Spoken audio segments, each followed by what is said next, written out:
Good morning, my name is Umberto Mucci. Today is Monday, March 23. This is the 14th day of the Italian lockdown. This is with the ItaliaNews, a daily video broadcast from Italy in lockdown. Now let's talk about the numbers. Yesterday there were 46,638 positive cases in Italy. 7,024 patients have recovered from coronavirus. 5,476 died from the beginning of this war. And somebody here in Italy is preparing about the fact that the final count of the number of people who will be dead by coronavirus in Italy will be a number made of 5 digits. Let's hope not so. Now, yesterday there was a slightly gradual reduction in the upward curve of contagion cases and deaths. But we gotta be very cautious, also because it is not certain that the weekend data collection is identical of the weekdays data collection. Yesterday we lost 651 Italians for coronavirus. It's an impossible number to bear. But it's 142 people less than the day before. And also the number of new contagions is smaller than the day before. And also, yesterday, 1,123 babies were born in Italy. So let's be strong for them. We gotta have hope. There has to be hope for them. We said yesterday that the mortality rate in Italy is about 8.5%. And it is the highest in the world. This is due, first of all, to the low number of tests. It is estimated that there are actually at least 150,000 people infected in Italy, and this lowers the mortality rate, of course. Now, in Germany, there is the lowest mortality rate in the world. They have 0.3%. Germany has now 25,000 contagions and only 94 deaths. Now, of course, we're happy that this number is so low, and we hope that it stays low. Every death is a tragedy. But how is it possible? Now, in Germany, so far, the youngest people is the vast majority of the people who get sick. And we know that the youngest are, the young people are the ones who, with the very highest probability, survive the virus.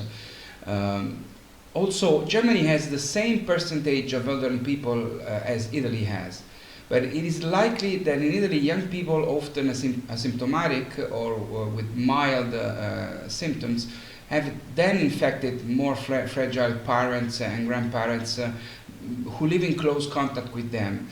In Italy, people between 30 and 49 years old who still live with the parents are more than 20%. In Germany, this percentage is 10%.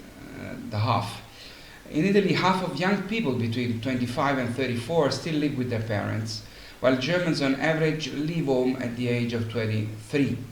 So this is important. Besides, there's another fact. The German government does not include in the list of the deaths caused by coronavirus people who have other diseases, contrary to what we do. In Italy, a person who tested positive while alive or post-mortem is counted as a coronavirus death. In Germany, he or she is not, if he or she had another illness. So these are two kind of different strategies. I am not a doctor, so I cannot say who's right and who's wrong. All I can say is that when comparing the figures, this should be borne in mind. Now, 3 days ago, I told you about a team of young innovators in Lombardy who printed in 3D hundreds of valves necessary to use the respirators in intensive therapy. Today, the same team has invented another 3D printed valve that allows to transform a best-selling, very popular model of snorkeling mask into a perfectly working hospital mask for intensive care unit.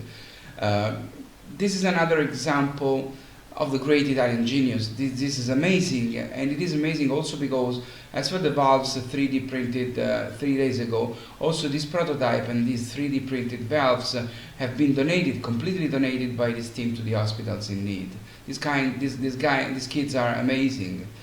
Now, I apologize because I'm about to talk about something macabre. But one of the most terrible things about this nightmare is the way the sick people die in the hospital. They are alone. They have no relatives around them. The relatives cannot be with them, holding their hands, staying with them. The nurses do everything they can to help them. They organize video calls when possible with their relatives at home. But it's a heartbreak because the sick people have oxygen masks and are in desperate sick conditions, and that's the only way their loved ones have to give them a last goodbye. This is very sad, and also it is sad because funerals are not even allowed because of the ban of assembly, and so there is not even the possibility to pray over their coffins, nor to accompany them on their last journey before being buried in the cemeteries. This is very sad. This is a tragedy. And this is why we are asking you, please, to donate to our fundraising. The link of the fundraising is in the description of this video. As for yesterday, 11,896 euros were raised thanks to 128 fantastic people. I thank them very much. Thank you guys. You are incredibly kind, and Italy thanks you. Now I want to thank also my friends at the Italian American Baseball Foundation and at the Abruzzo Molise Heritage Society of Washington, who asked their members to donate. And I want to also thank my friend Dina Di Maio and my friend Carla Gambescia, who reached their contacts advising to donate and share our fundraising. Please do the same. If you are leaders in an association, please ask your members to donate, raise funds, and donate them to the fundraising to the hospital Spallanzani in Italy.